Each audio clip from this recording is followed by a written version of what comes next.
இன்றைக்கு ஊடகங்கள் இந்த மீடியாக்கள் மீது மக்களுக்கு நம்பிக்கை இல்லாமல் இருக்கிறது. பரபரப்பாக ஒன்று நடக்க வேண்டும் என்பதற்காக செய்திகள் திரித்து கூறப்படுகின்றன.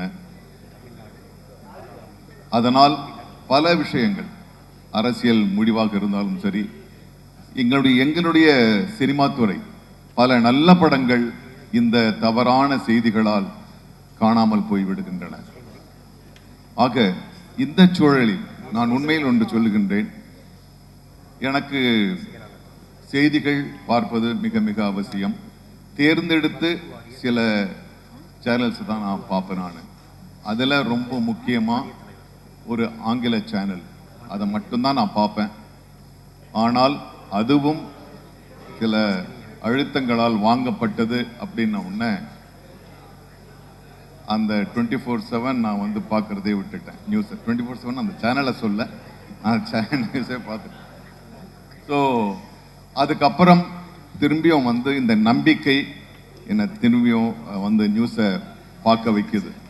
ஏனென்றால் இந்த விழாவை மிக அழகு தமிழில் ஆரம்பித்து வைத்த திரு இக்பால் அவர்களுடைய பேச்சில் நம்பிக்கைக்கு ஆதாரமான உண்மை எனக்கு தெரிந்தது. உங்கள் பேச்சில் உண்மை எனக்கு கடத்தப்பட்டது. அதில் எந்த ஒரு பகட்டும் இல்லை, எந்த ஒரு அலங்காரமும் இல்லை. எதற்காக ஆரம்பித்தார்கள், எதுவரை வளர்ந்திருக்கிறோம், எதற்காக இங்கு வந்திருக்கிறோம், இன்னும் இங்கு கொண்டு செல்ல வேண்டும் என்பதை மிக உண்மையாக கூறினார்கள். அந்த உண்மைதான் நம்பிக்கை. உலகத்திலேயே இந்த மனித சமுதாயம் இன்றும் நம்பிக்கொண்டிருப்பது நம்பிக்கை தான்.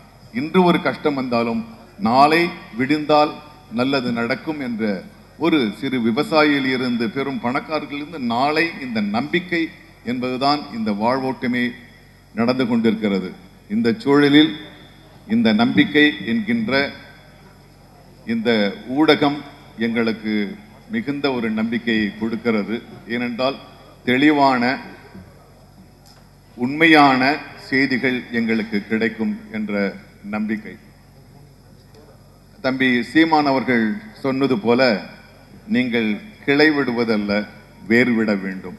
இங்கு வேறிட்டிருக்கிறீர்கள், நாங்கள் உங்களுக்கு உரம் போடுகின்றோம். உண்மையாக நம்பிக்கை வளரட்டும். நண்பர் சாகுலுக்கு என்னுடைய தனிப்பட்ட நன்றிகள்.